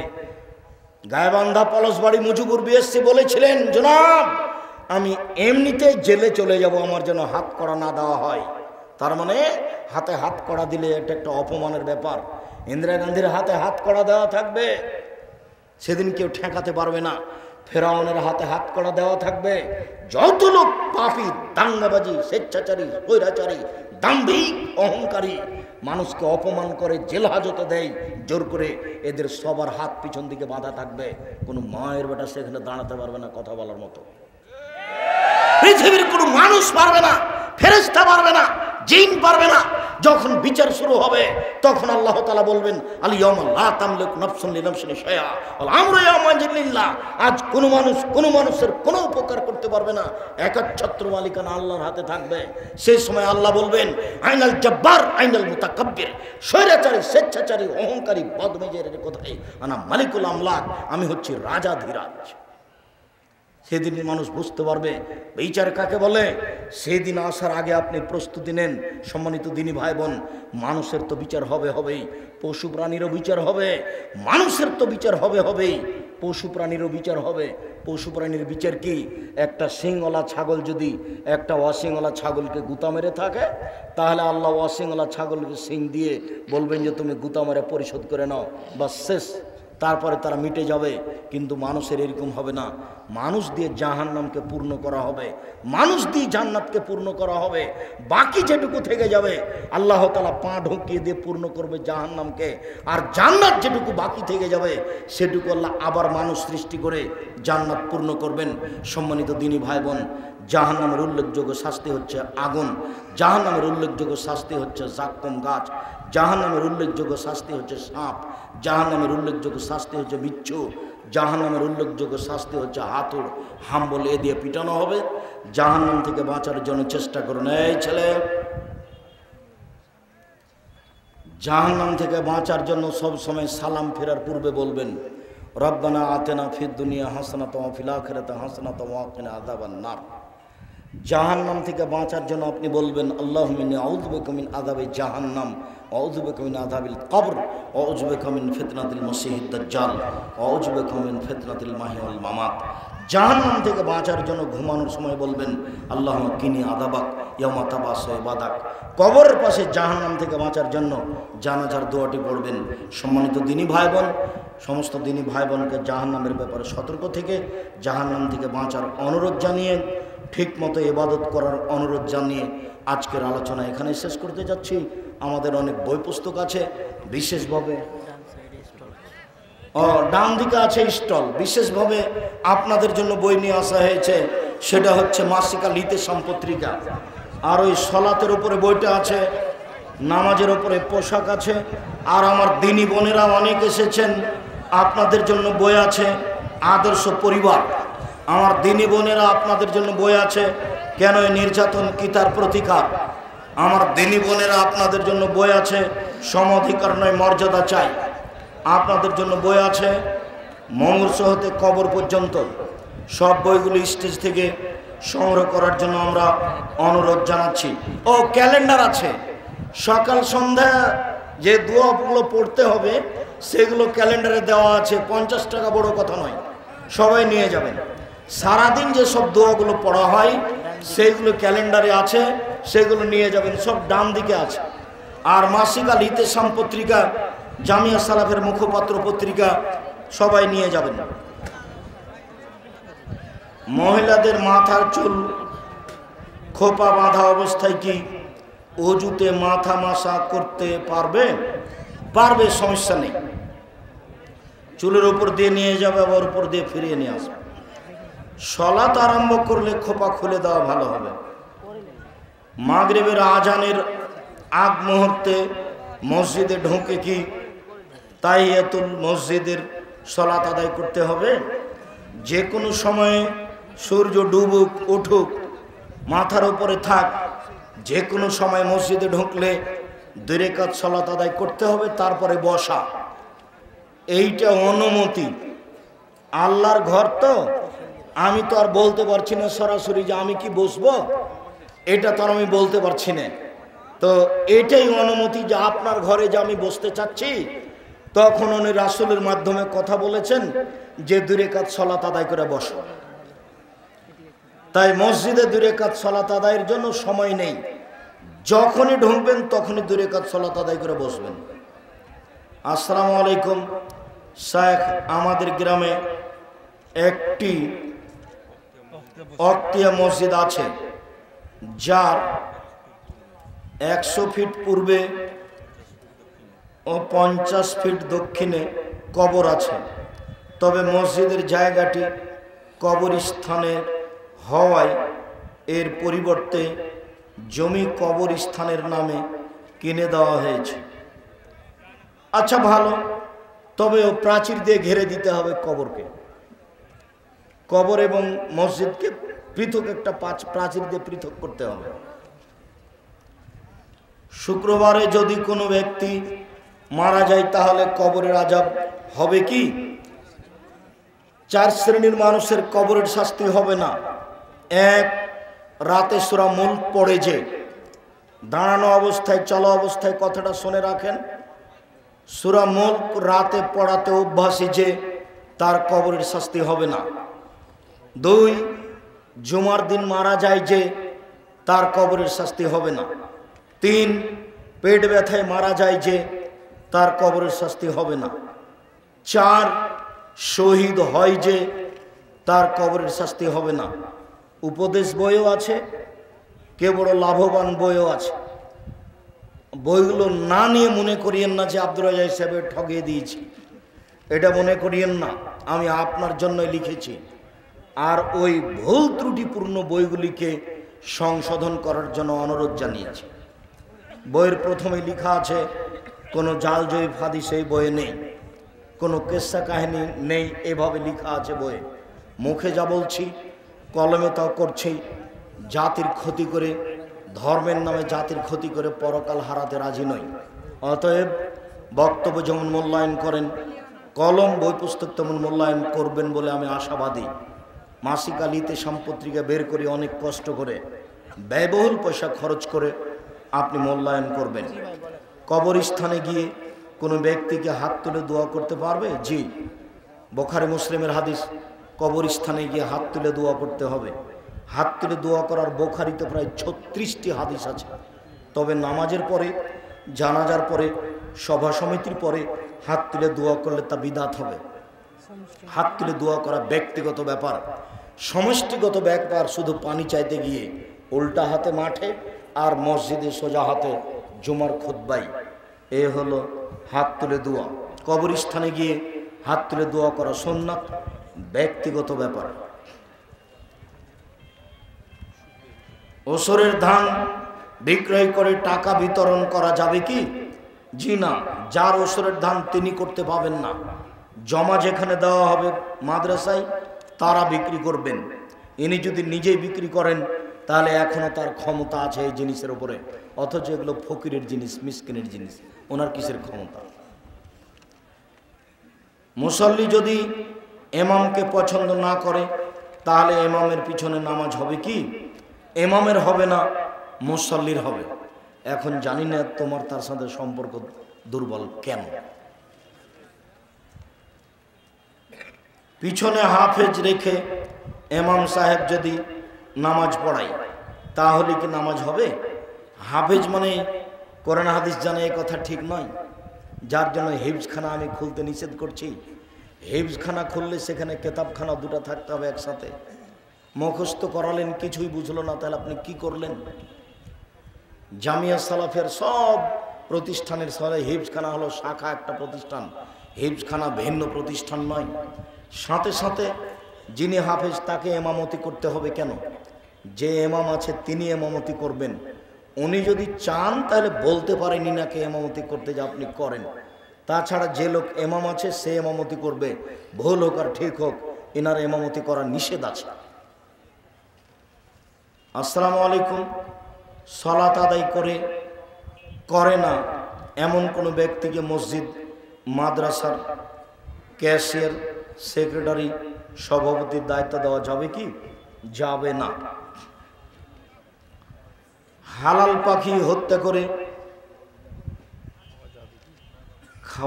খাওয়া যাবে কি? হালাল পাখি হত্যা করে মানে কি? শিকার করা। তো হত্যা তো শিকার করায় হত্যা, এটা আল্লাহর নবীর আদেশ। শিকার করেই খাবেন, হালাল পাখি শিকার করেই খেতে হবে। মারে দিবেন, যেদিকে যাবে যাবে, মারার সময় বলবেন বিসমিল্লাহ, যেখানে লাগবে। শবে বরাত সম্পর্কে 2 মিনিট কিছু বলবেন কি? 15 শাবান শবে বরাত হিসেবে ভারত, বাংলাদেশ, পাকিস্তানে যা চলে আসছে তা জাল হাদিসের উপরে নির্ভর করে আসছে। শাবান মাসে রিপোর্ট পেশ করা হয় বাৎসরিক, যার কারণে রাসূল সাল্লাল্লাহু আলাইহি ওয়াসাল্লাম রিপোর্ট ধরার জন্য শাবান মাসে বেশি বেশি সিয়াম থাকতেন। আমার দিনী ভাই বোন, মন খারাপ করিয়েন না। অনেক মাঝাবি ভাই থাকতে পারেন, আমি আপনাকে মন খারাপ না করার জন্য অনুরোধ জানাচ্ছি। সবাইকে উদ্বুদ্ধ করেন শাবান মাসে বেশি বেশি সিয়াম পালনের জন্য। খাস করে একটা করলেন, তার প্রমাণে কোনো সহিহ হাদিস থাকলো না, তখন হয়তোবা জাতি ক্ষতিগ্রস্ত হলো, আপনিও হলেন। একাধিক সহিহ হাদিস শাবান মাসে বেশি সিয়াম থাকা। আমরা আপনাকে অনুরোধ করছি, আজ থেকে শাবান মাসের সিয়াম শুরু করেন। আর অনেকে প্রথম থেকে শুরু করেছে, আপনি মনে করিয়েন না যে আমি শুধু 15 শাবান থাকি, যার কারণে কেউ প্রথম শাবান থেকে থাকে না। এই বাংলাদেশের মাটিতে হাজারো পুরুষ নারী আছে যারা কোন দিন থেকে সিয়াম শুরু করেছেন? 1 তারিখ থেকে, শাবানের 1 তারিখ থেকে। আপনি শুধু 15 থাকবেন এর কথা এই নয় যে সারা দেশ থাকে। হাজারো পুরুষ নারী বাংলাদেশে আছে যারা কবে থেকে শুরু করেছে সিয়াম? শাবানের 1 তারিখ থেকে। আর আজকে যদি জিজ্ঞাসা করি যে শাবানের কয় তারিখ, আপনার জানা নাই, শুধু খালি আপনি হুড়াহুড়ি করছেন 15 শাবান নিয়ে। আল্লাহর হস্তে মানুষকে বিপাকে ফেলিয়েন না। আমরা 15 শাবানের 200টি হাদিস আছে, সবটি জৈব জাল মনে করাই, মানুষকে এর প্রতি আমল করতে বলি না। বরং একাধিক সহিহ হাদিস শাবান মাসে বেশি বেশি সিয়াম পালন করার, রিপোর্ট ধরার আশায় ওটাতেই মানুষকে আমরা উদ্বুদ্ধ করি, ওর প্রতি আমল করার জন্য অনুরোধ জানাই। সূরা ফাতিহা না পড়লে নামাজ হবে কি? রাসূল সাল্লাল্লাহু আলাইহি ওয়াসাল্লাম বলেছেন হবে না। অতএব হবে না, এ কথাই ঠিক। আমি একজন মহিলার দুধ পান করেছি, পরবর্তীতে তার মেয়ের সহিত আমার বিবাহ হয়, কিন্তু আমার শাশুড়ি বলে যে আমি তার দুধ পান করি নাই, ইহাতে আমাদের বিবাহের কি হবে? তুমি করেছো এটাই প্রমাণ হলে তোমার বিবাহ বাতিল। আজ থেকেই, এই মুহূর্ত থেকে 1 মিনিট সুযোগ নেই। তোমার শাশুড়ির কথা এখানে গ্রহণ হবে না। তোমার সাক্ষী যেটা দিবে সেটাই চূড়ান্ত।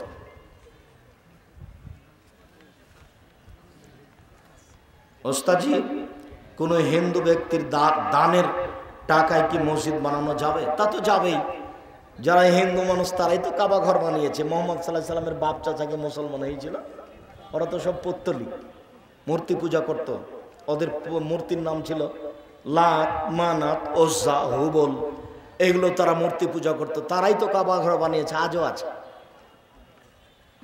যদি চোখ হাজ্জাজ ইবনে ইউসুফ আব্দুল্লাহ ইবনে জুবায়ের ভেঙে নতুন করলে, আবার হাজ্জাজ ইবনে ইউসুফ আগের পরিধিতে করেন। হিন্দুদের টাকা মসজিদ লাগাতে কোনো সমস্যা নেই, হিন্দুদের টাকা দিয়ে ইফতার করাতে কোনো সমস্যা নেই। বুখারীতে একটা বাব মাদ আছে কাবুল হাদিয়াতুল মুশরিকিন, হিন্দুদের হাদিয়া নেওয়া সম্পর্কে। অতএব হিন্দু দান করুক, আপনারা হিন্দুকে উদ্বুদ্ধ করেন। দান করলে ওর দুনিয়াতে সুবিধা হবে, পরকালে কিছু হবে না। লা ইলাহা ইল্লাল্লাহ না বললে পরকালে কোনো সুযোগ নাই। চাঁপানেওয়াদের ভাষা, জয়ী পাইলাম না আমি তো কাজ করব কি দিয়ে? ধরার তো আমি জয়ী পাই না, জো পেলাম না। তো লা ইলাহা ইল্লাল্লাহ না বললে পরকালের জয়ী হলো না, ওইটা দিয়ে জো শুরু হলো সুযোগ। লা ইলাহা ইল্লাল্লাহ নাই, তখন কোনো সুযোগ নাই। মৃত বাবা মার জন্য সন্তানের করণীয় কি? মুখে দোয়া, আল্লাহ আমার বাপ মাকে ক্ষমা করো। অর্থের দান, আল্লাহ আমার বাপ মার নামে দান করে দিলাম, কবরের শাস্তি বন্ধ করে দাও। তোমার নবী মোহাম্মদ সাল্লাল্লাহু আলাইহি ওয়াসাল্লাম বলেছে। আমি আমার স্ত্রীকে 5 বছর পূর্বে 3 তালাক দেই। এই 5 বছরের মধ্যে অন্য কোথাও তার বিবাহ হয়নি। এখন আমি তাকে পুনরায় বিবাহ করতে চাই। এই অবস্থায় শরিয়া মোতাবেক বিধান জানতে চাই। আপনি তাকে বিবাহ করতে পারবেন না। অন্য কেউ বিবাহ করবে, তার ইচ্ছে মতো কোনোদিন তালাক দিবে, তারপরে আপনি তাকে বিবাহ করবেন। পৃথিবীতে আর নারী নাই, এটাই কেন আপনার মাথায় আসলো?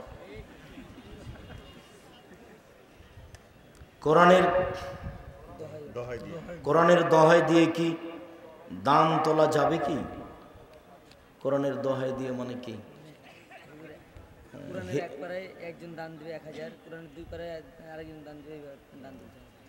কোরআনের দোহাই দিয়ে 1 পারাতে দান দেবে, এত 2 এর তো নোংরা কথা।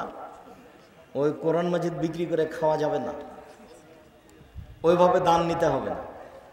আপনার জায়গাটা সঠিক হলে, আপনার প্রতিষ্ঠানটা সঠিক হলে মানুষকে দান করার জন্য অনুরোধ জানান, মানুষ দান করবে ইনশাআল্লাহ। 1 রাকাত বেতর পড়া যাবে কি? 1 রাকাত বেতরের হাদিসের সংখ্যা অনেক বেশি। 3 রাকাত পড়েন সহিহ হাদিস, 5 রাকাত পড়েন সহিহ হাদিস। মনে কিছু নিয়েন না, যাওয়ার সময় নামাজের উপরে বইটা নিয়ে যান। রাসূল সাল্লাল্লাহু আলাইহি সাল্লামের সালাত বনাম প্রচলিত সালাত আব্দুর রাজ্জাক বিন ইউসুফ। আমি চেষ্টা চালিয়েছি 3 রাকাত 1 রাকাতের, বিস্তারিত দেওয়া আছে, মূল্যায়ন করেন। 3 রাকাত বেতর পড়েন, হাদিস তো বুখারী মুসলিম। কিন্তু 1 রাকাত চলবে না এটা বলতে হবে না, আপনি আপনারটা করেন। 5 রাকাত বেতর পড়েন, সহিহ হাদিস। ও বেতরে একটা না হবে, 3 রাকাত একটা না, 5 রাকাত একটা না, 5 রাকাতও একটা না, 3 রাকাতও একটা না, আর 1 রাকাতে একটা না হবেই। হুজুর, আমার জীবনের প্রথম ইনকাম ছিল হারাম টাকা, কিন্তু সে টাকা দিয়ে আমি অনেক ধন সম্পদের মালিক হয়েছি। তাহলে আমার ধন সম্পদ কি হারাম? জটিল কথা। তুমি এটা বড় অংশ দান করে দাও, আর বাকিটা রাখার জন্য আল্লাহকে বলো যে আমার ভুল ত্রুটি তুমি মাফ করো। অর্ধেক বা 3 ভাগের 1 ভাগ দান করে দাও। এখন এসব অর্থ সম্পদ তো আর তোমাকে ফেলে দিতে বলতে পারি, এটা তো সম্পদ, তোমার পদ্ধতি ভুল হয়েছে, কান্নাকাটি করো, তওবা করো, একটা বড় পর্যায়ে দান করে দাও। এ ব্যাপারে আপনি কিভাবে বলছেন? রাসূল সাল্লাল্লাহু আলাইহি সাল্লাম বলেছেন, ব্যবসা বাণিজ্যে মিথ্যা কসম চলে আসে, মিথ্যা কথা চলে আসে। আর তেজারাত মাল কিদব ওয়াল হালাফ, ব্যবসা মিথ্যা কথাই হয়ে যায় আর মিথ্যা কসমে হয়ে যায়। ফাশুবহু বিসাদাকা, দান করে ওই মিথ্যাটাকে মিটিয়ে দাও। ভুল পদ্ধতিতে এসেছে, অর্ধেক 3 ভাগের 1 ভাগ দান করে দাও, আর আল্লাহর কাছে ক্ষমা চাও। অভাবের কারণে বড় সন্তানের আকিকা দিতে পারিনি, এখন কিছু নেই। 7 দিন পরে আর আকিকা হবে না, 7 দিনের আগে বাচ্চা মারা গেল, আকিকা লাগবে না। সহিহ হাদিসের উপরে থাকেন, অযথা বিপদে পড়িয়েন না। ভালো হবে যেটা চলে গেছে তার জন্য আল্লাহকে বলেন, আল্লাহ মাফ করো। মাহফিলের খাবার খেয়ে দান করাকে ইসলাম কতটুকু সমর্থন করে? মাহফিলের খাবার খাবেন কেন? টাকা দিয়ে খান। আমি তো আপনাদের জামিয়া সালাফের একসঙ্গে খাই না, খেলে আমি টাকা দিয়ে দিই।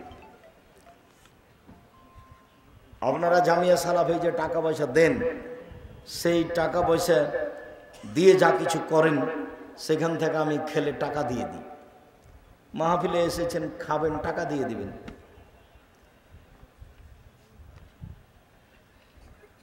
বাসর ঘর সাজানোর পরে বাসর ঘরে ঢুকতে গেলে মেয়ের বাড়ির লোকদের বাসর ঘর টাকা দিয়ে কিনে নিতে হয়, না হলে ঢুকতে দেওয়া হয় না। এইটা তো আমাদের এলাকাতে নেই, এটা তো খুব নোংরা জঘন্য কথা। রাজশাহী চাঁপাইনবাবগঞ্জে বিবাহের শুরু থেকে এমন কোনো কাজ নাই যেটা জায়েজ, সবই হারাম। তার মধ্যে এটা আজকে অবগত হলে এটা আরো একেবারে ন্যাক্কারজনক, নোংরা, হারাম। এই ছেলেরা, যুবকেরা শোনো, এই নীতিতে আজকে পেশাব করে দাও। যে বলে দিলাম যে এই নীতিতে পেশাব করে দিলাম, জীবনে কোনোদিন আমাদের সমাজে, আমাদের বাড়িতে এই নীতি ঢুকবে না ইনশাআল্লাহ। 10, 15, 20 বছরের মধ্যে মানুষ যেন ভুলেই যায় যে এটা কি নীতি। 20 বছর আগে যেমন ভুলেছিল, কেউ জানতো না এটা কি। তোমরা এমন ভাবে ছেড়ে দাও যাতে করে মানুষ 20 বছর পরে বলে যে এটা যে কি, আমরা কোনোদিন শুনিনি, এরকম যেন হয়ে যায়।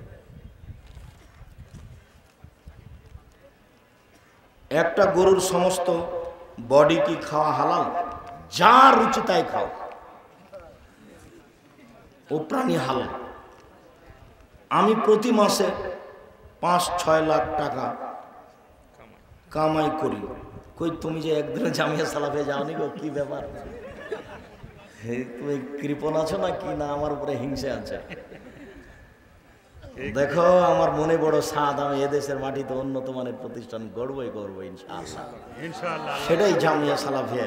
আমি আমার প্রাণের প্রতিষ্ঠান বলতে চাচ্ছি না, আমি বলছি তোমার প্রাণের প্রতিষ্ঠান। তুমি তাকে প্রাণ দিয়ে ভালোবাসো, সেখানে শিরক নাই, সেখানে বিদাত নাই, সেখানে কোনো দলীয় নীতি নাই।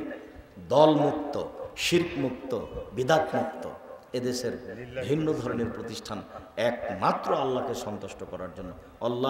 আল্লাহর কসম, আল্লাহর কসম, এখানে সরিষা সম পরিমাণ কোনো স্বার্থ আছে তা আমি জানি না।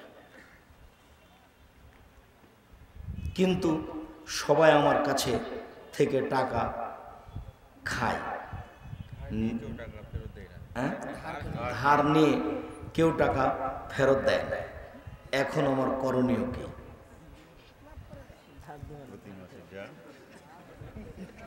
দান করলে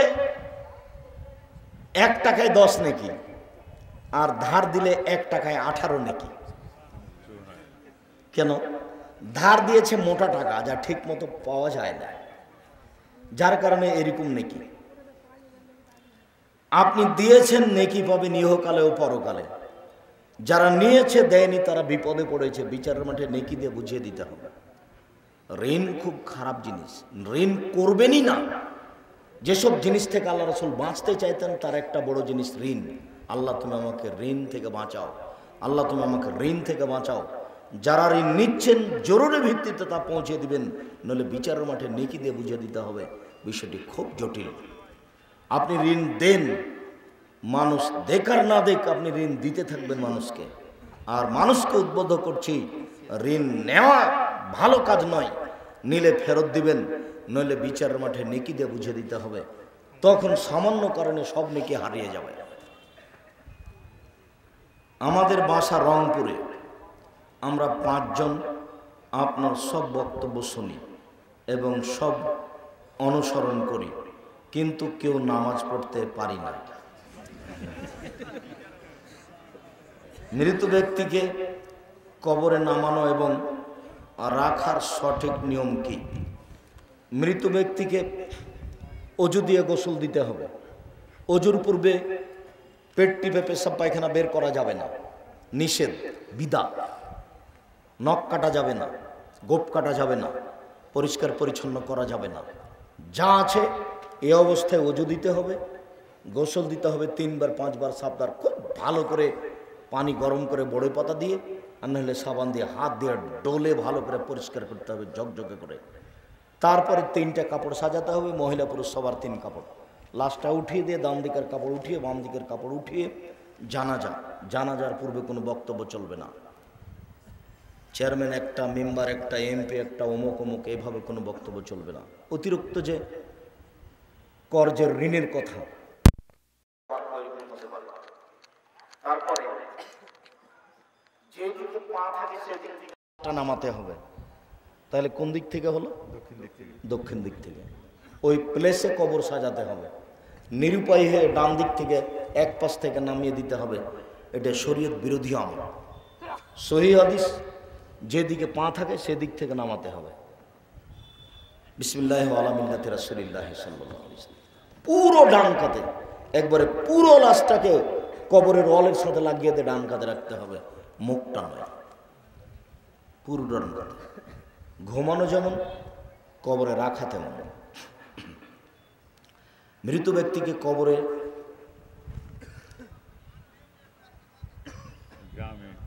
গ্রামে সবাই বলে এক মানুষ মৃত হওয়ার পর 40 দিন পর্যন্ত তার নিজের বাসায় আসে, এটা কুসংস্কার, শিরকি কথা। চলে গেছে, আসবে কি করে? এটা কোনো কথা হলো? এটা কুসংস্কার, হিন্দুয়ানা নীতি। এই নীতি রাখবেন না। ওই ঘরে বাতি জ্বালাতে হবে না। যে ঘরে আমার বাপ মারা গেছে ওখানে 3 দিন বাতি জ্বালিয়ে রাখতে হবে, এগুলো সব কুসংস্কার, হিন্দুয়ানা নীতি। খাইতে বসে কি সালাম দেওয়া যাবে? সালাম দেওয়া যাবে না এমন কোনো জায়গা পৃথিবীতে নেই। খাওয়া হোক, সলাৎ হোক, কোরআন তেলাওয়াত হোক, পেশাব হোক, পায়খানা হোক, সলাৎ হোক, সব জায়গাতে সালাম দিতে হবে। তবে উত্তরের পদ্ধতি ভিন্ন। সলাৎ অবস্থায় কেউ যদি সালাম দেয় তাহলে উত্তর আঙ্গুল উঠাতে হবে, তাহলে হয়ে গেল। পেশাব পায়খানা অবস্থায় কেউ যদি সালাম দেয় তাহলে উঠে বলতে হবে ওয়ালাইকুম আসসালাম, ওই সময়তে বলা যাবে না। শুক্রিয়া, জাযাকুমুল্লাহ খায়র। আপনাদের অনেকের উপস্থিতি, আপনাদের দেখলাম বড় সম্মেলন, হাজার হাজার মানুষের উপস্থিতি, দূর দূরান্ত থেকে এসে আপনারা এই প্রোগ্রামকে সফল করলেন। মর্মে আপনাদের আমরা শুকরিয়া আদায় করি, জাযাকুমুল্লাহ খায়র। যারা বাস্তবায়ন করেছেন তাদের আন্তরিকভাবে শুকরিয়া আদায় করি, জাযাকুমুল্লাহ খায়র। যারা সহযোগিতা করেছেন তাদের শুকরিয়া আদায় করি, জাযাকুমুল্লাহ খায়র। সমস্ত দিনী ভাই বোনকে আজকের আলোচনা অনুযায়ী চলার অনুরোধ জানিয়ে, বই পুস্তকগুলি সংগ্রহ করার অনুরোধ জানিয়ে, বিশেষভাবে মাসিক আল ইতেসাম পত্রিকা